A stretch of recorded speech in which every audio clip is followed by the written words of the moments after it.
I stood alone in my cap and gown, watching other graduates hug their families. My name is Robin, and today I graduated from college with a computer science degree. My parents weren't there, they were in another state, celebrating my twin sister Rachel's graduation instead. I checked my phone again, rereading their message. "We're so proud of Rachel graduating, can't wait to celebrate when you get home." Not a single word about my graduation. Not even a congratulations. Just another reminder that I'd always be second best. As I boarded the train home, I found an empty window seat and watched the campus disappear. For years of hard work, and no one from my family bothered to show up. I shouldn't have expected anything different. It had always been this way. Rachel and I were born on the same day, but that's where our similarities ended. She was outgoing and charming, with our mom's blonde hair and our dad's blue eyes. I was quieter, more reserved, with dark brown hair and hazel eyes that didn't match either parent. Sometimes I wondered if I was adopted, but the baby pictures confirmed we were twins, just not identical ones. From our earliest birthdays, the pattern was clear. The cake always said "Happy Birthday Rachel," never "Happy Birthday Rachel and Robin." When I asked about it once, Mom laughed and said, "Oh, we all know it's your birthday too, honey, we don't need to write it." But they wrote Rachel's name every year. I stared out the train window, remembering our 16th birthday. Rachel got a car, a small used one, but still a car. I got a laptop. Not a bad gift, honestly, but I overheard Dad telling Mom the computer was on sale. We saved enough to put more toward Rachel's car. I actually loved that laptop. I took it to the coding club at school, where I found people who actually appreciated me. Mr. Saunders, the club advisor, was the first teacher who seemed to notice my talent. "Robin, you have a gift," he told me after I debugged a senior's project in minutes. "You think differently, that's valuable." The train swayed, and I closed my eyes, thinking about how I'd used that laptop to build my college application portfolio. I still remember the look on my parents' faces when I told them I wouldn't need their money for college. "We need to talk about college," Dad had said at dinner one night. "We've saved what we can, but we only have enough for one of you." "Rachel's business program is very prestigious," Mom added, "and with her social skills, she'll make important connections." I cut them off. "I got a full scholarship to MIT's computer science program, I don't need your money." The shock on their faces almost made up for years of being overlooked, almost. "You applied to MIT?" Mom asked. "When?" "I've been working on my application for months," I said. "Mr. Saunders helped me put together my portfolio." "Who's Mr. Saunders?" Dad asked. "My coding club teacher, for the past 3 years." They looked at each other, clearly surprised that I had accomplishments they knew nothing about. The train announcement snapped me back to reality. 2 more hours until I reached home, though it never really felt like home. MIT had become more of a home to me than my parents' house ever was. It was at MIT that I met Alex during freshman orientation. We were both awkward, both obsessed with coding, and both had ideas bigger than ourselves. By sophomore year, we were spending every free moment working on our file-sharing application. "This could be something big," Alex would say, eyes gleaming with excitement as we stayed up coding until 3 a.m. "Maybe," I'd answer, trying to temper my hopes. I'd learned early not to expect too much. My rare calls home followed a predictable pattern.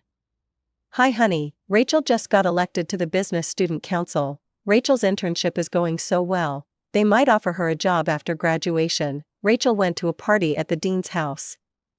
Once, my mom asked, "What do you do in your free time, Robin?" I started explaining our app, my heart racing with rare enthusiasm. "Alex and I are developing this file-sharing platform that—" "Oh, speaking of friends," Mom interrupted, "Rachel's roommate is from the Johnson family, you know, Johnson Pharmaceuticals? They have a vacation home in Aspen and invited Rachel for winter break." When I visited home for holidays, it was the same story. Rachel holding court in the living room, our parents beaming as she told stories about her connected classmates and promising future. Me, sitting quietly, occasionally nodding when someone remembered I was there. During my junior year, everything changed. Alex and I finally perfected our app after countless all-nighters and failed iterations. A tech company in California noticed us. After months of meetings and legal paperwork, we sold it for a sum that still didn't feel real, $2 million each, after taxes.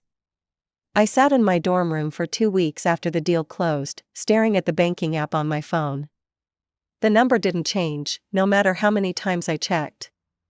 $2 million. I was 21 years old and had more money than I could comprehend. I told no one, not my classmates, not my roommate, and certainly not my family. They had never been interested in my projects before.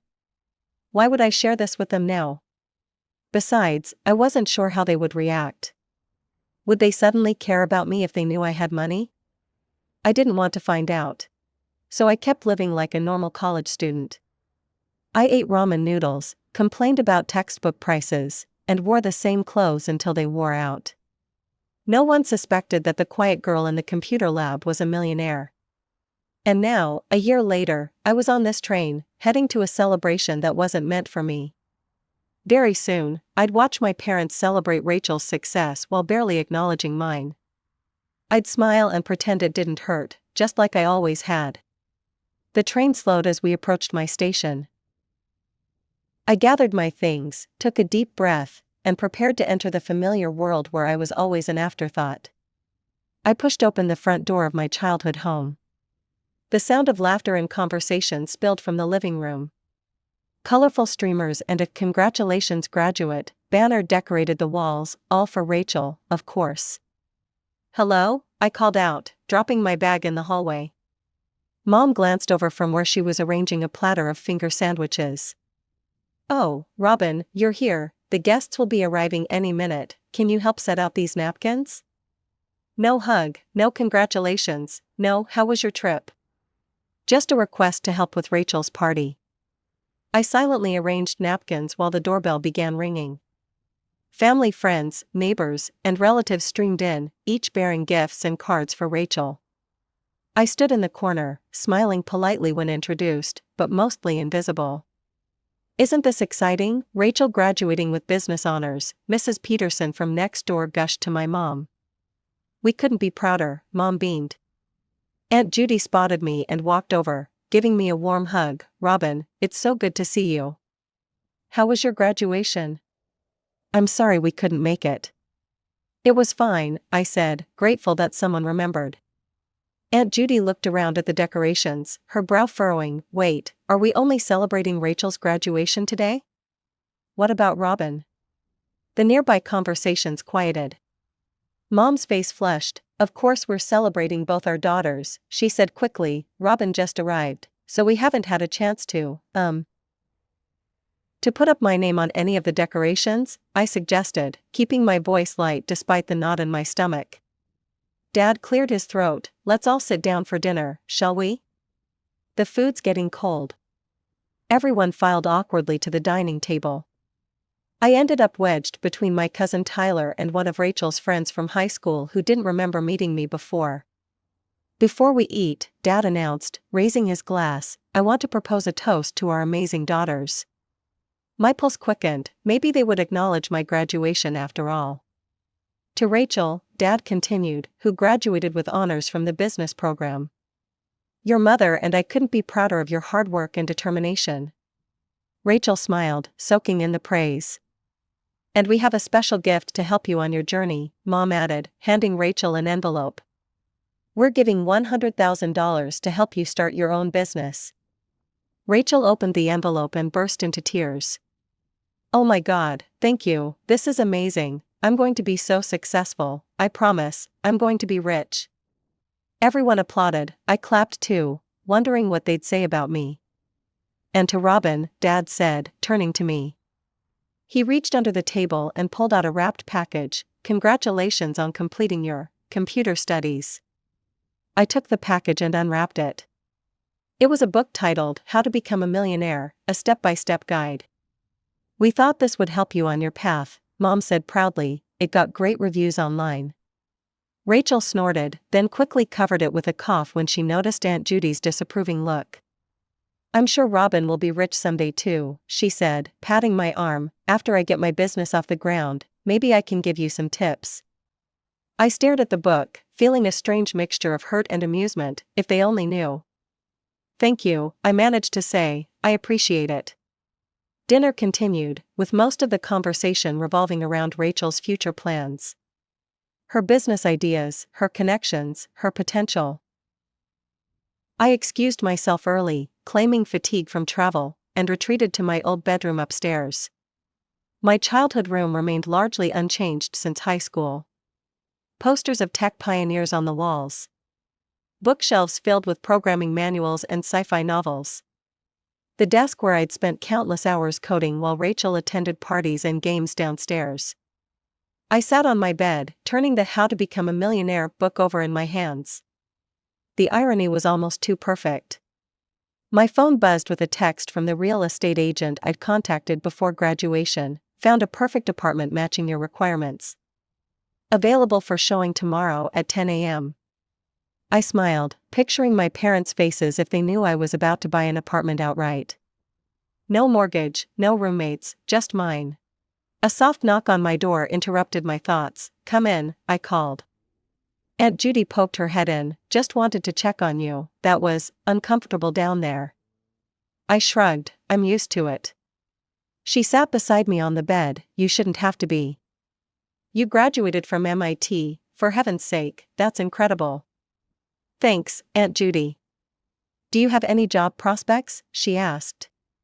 Actually, yes, I signed a contract with Nexus Tech last month. I start in 2 weeks. Aunt Judy's eyes widened. Nexus Tech? That's a major company, Robin, that's wonderful. I smiled, feeling a rare moment of pride. The salary's good too, I'll be fine. Better than fine, I'd say. Does your family know? I shook my head. They haven't asked. Aunt Judy sighed. I never understood your parents' fixation on Rachel. You're both exceptional in different ways. After she left, I opened my laptop and logged into my bank account, just to reassure myself. There it was, $2 million. More money than my parents had saved their entire lives, more than they had given Rachel to start her business. The thought of revealing this information made my stomach twist with anxiety, but also with a strange, forbidden excitement. What would their faces look like? Would they finally see me? I closed my laptop and stared at the ceiling, imagining the possibilities. I could stay silent, continue being invisible Robin. Or I could show them exactly what their overlooked daughter had accomplished. The next morning, I woke up early and packed my suitcase. I'd made my decision during the night. It was time to stop hiding my success. Not for their approval, but for my own closure. I took the How to Become a Millionaire book and opened my laptop. I logged into my bank account, took a screenshot showing my balance of $2 million, and printed it. I carefully tucked the printout inside the book and went downstairs. My family was already at the breakfast table. Rachel was telling Mom and Dad about her plans to open a boutique marketing agency for small businesses. I'll need to rent office space, of course, she was saying as I entered. Something impressive to show clients, maybe downtown. Morning, I said, pouring myself a cup of coffee. Oh, morning, Robin, Mom replied. There's toast if you want some. I sat down at the table. Actually, I wanted to let you know I'm leaving today. That got their attention, sort of. Dad lowered his newspaper slightly. Already? You just got here. I have things to take care of, I said. I found an apartment back in Cambridge. Mom looked confused. But you just graduated, how can you afford an apartment? I have a job lined up, I explained. I signed with Nexus Tech before graduation. That software company? Dad asked, sounding surprised. Well, good for you, but still, you'll need roommates. First apartments are always shared. Rachel nodded knowingly. You'll be living with like 5 other programmers in some tiny place. That's just how it is starting out. I took a sip of my coffee, trying to hide my smile. Actually, I'll be living alone. It's a 2-bedroom with an office and good internet. Mom frowned. Robin, be realistic. Entry-level jobs don't pay enough for that kind of place, especially in Cambridge.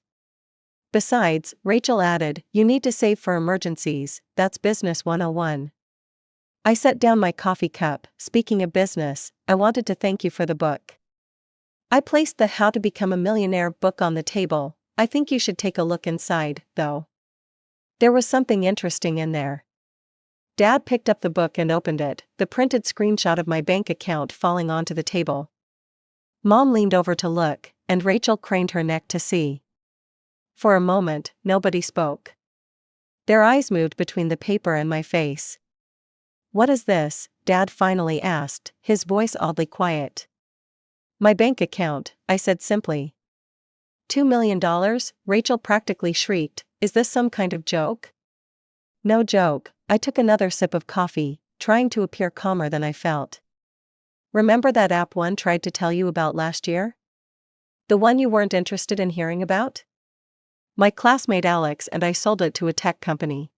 Mom's hand went to her throat. You made $2 million from an app?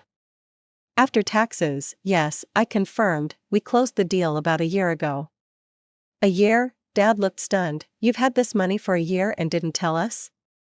I met his eyes. If you had been even slightly interested in my life, you might have known. Rachel's shock was morphing into something else, a calculating look I recognized from childhood, the one she used when figuring out how to turn a situation to her advantage. That's amazing, Robin, she said, her voice suddenly warm and enthusiastic. We should celebrate your success too. I always knew you were smart. This is worth celebrating, Mom said, reaching for my hand across the table. Robin, sweetie, we're so proud of you.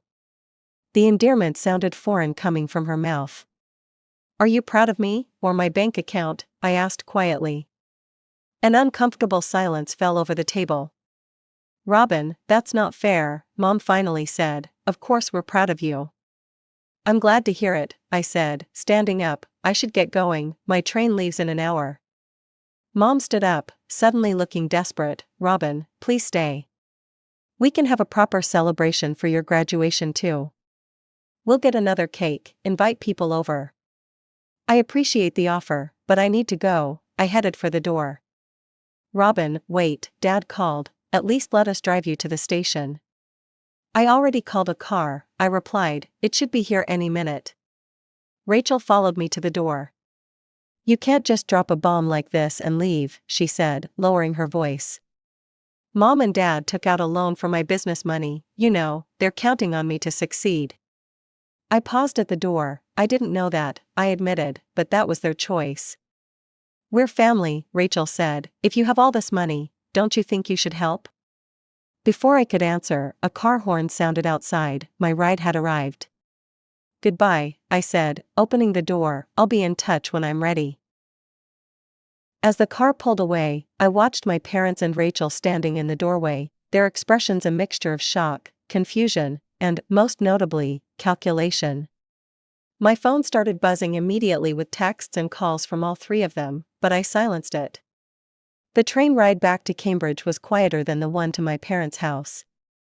No memories clouded my mind this time, only possibilities. I had money, a promising career, and freedom. What I didn't have, and wasn't sure I wanted any more, was my family's approval. At the hotel, I met with the realtor and toured the apartment. It was perfect, spacious, modern, with large windows and fast internet. I signed the papers that afternoon. Congratulations, Ms. Wells, the realtor said, handing me the keys. It's all yours. That night, as I settled into my hotel room, I finally checked my phone. 27 missed calls and dozens of text messages, all variations on the same theme. We need to talk. Please call us back. We're so proud of you. Family should help family. I turned off my phone and looked out the window at the city lights. Tomorrow would be the first day of my new life, and for once, I was the one in control of the story. A week passed before I finally answered one of my mother's calls. I'd been busy settling into my new apartment, arranging furniture deliveries, and preparing for my job at Nexus Tech. But mostly, I'd been enjoying the peace of not having to explain myself to anyone. Robin, thank goodness, Mom said when I picked up, we'd been so worried. I'm fine, I replied, just busy with the move. We need to talk, she said, her voice taking on that practical tone I knew too well. Your father and I wanted to discuss something important with you. Could you maybe come home this weekend? I can't, I start my new job on Monday, and I'm still unpacking. Then maybe we could come visit you. The eagerness in her voice was unmistakable. Not this weekend, I said firmly. What did you want to discuss? Another pause. Well, it's about Rachel's business loan. We were thinking, since you have such a wonderful windfall, perhaps you might consider helping us pay off the loan? Family should support family, after all. There it was, the real reason for all those worried calls and texts. Not concern for me, but for what my money could do for them. No, I said simply. No, she sounded genuinely surprised, as if the possibility of refusal hadn't occurred to her. I'm not giving you money to pay off Rachel's business loan, that's not my responsibility. But we're family, her voice rose, after everything we've done for you. What exactly have you done for me, Mom? I asked quietly. My scholarship paid for college, I worked summer jobs for spending money. I built my career and my app without any support from you or Dad. Silence stretched between us. Then, I can't believe how selfish you've become. I'm not being selfish, I'm setting boundaries. I took a deep breath. I think I need some time away from you all. I'll call when I'm ready to talk again. Robin, wait, I ended the call. Over the next few days, texts continued to flow in from my family. Dad tried a different approach, congratulating me on my entrepreneurial spirit and suggesting we'd talk business sometime. Rachel alternated between guilt trips and suddenly remembering shared childhood memories I knew she'd fabricated. I blocked their numbers for a week, needing space to focus on my new beginning. My first day at Nexus Tech was exhilarating. The company culture was everything I'd hoped for, creative, challenging, and respectful. My team welcomed me warmly, and my manager was impressed with my portfolio. The file sharing app you developed was brilliant, she told me during our first one-on-one meeting. That's why we hired you, we're expecting great things. For the first time in my life, I felt truly seen for my abilities, not compared to someone else or dismissed as the less interesting twin. I made friends quickly at work. We started having Friday night get-togethers at my apartment, ordering pizza and playing video games or discussing coding challenges. These people appreciated me for who I was, not what I could give them. 4 months into my new life, Aunt Judy called. Your parents are telling everyone you're rich but refusing to help family, she said without preamble. I thought you should know. I sighed, I figured they might do something like that. Rachel's business isn't doing well, she continued. Turns out most small businesses don't want to pay premium prices for marketing when they can do most of it themselves online. That's unfortunate, I said. Don't worry, I've been setting the record straight with the family, Aunt Judy assured me. Most of us remember how they've always treated you. Nobody blames you for keeping your distance. Thanks, Aunt Judy. So, her voice brightened, tell me about your new job, is it everything you hoped for? We talked for an hour about my work, my apartment, my new friends. Not once did she mention my money or ask for anything. When we hung up, I felt lighter. 9 months after my revelation at breakfast, my mother called again. This time, I answered without hesitation, curious to see if anything had changed. Robin, she said, her voice subdued, how are you? I'm good, Mom, how are things there? Rachel's business folded last week, she said with a sigh, she's looking for a regular job now. I'm sorry to hear that. Your father and I are managing the loan payments, but it's tight. She paused, I'm not calling to ask for money. I just wanted to say I've been thinking about things. About how we've treated you compared to Rachel. I said nothing, waiting. I don't think I realized how much we favored her until you showed us that bank statement, she continued. It was a shock to see that you'd accomplished so much without us even noticing. It shouldn't have taken $2 million for you to notice me, Mom. I know, she said quietly, I'm sorry. The apology caught me off guard. It wasn't enough to erase years of being overlooked, but it was something. Thank you for saying that, I replied. Could we maybe visit sometime? See your new place? No pressure about the loan or anything, just to see you? I considered it, maybe in a few more months. I'm still getting settled. We'll wait until you're ready, she said. And Robin? I really am proud of what you've accomplished. After we hung up, I sat on my balcony, watching the sunset over Cambridge. I wasn't ready to fully reconcile with my family yet, but for the first time, I saw the possibility of a healthier relationship in the future, one based on genuine respect rather than financial need. My phone pinged with a text from my coworker Zoe, "Team dinner at 7, you in?" I smiled and texted back, "Definitely." As I got ready to meet my friends, I felt grateful for the path that had led me here. The ignored twin had become the successful software engineer with a beautiful home and meaningful relationships. I no longer needed validation from parents who had always looked past me.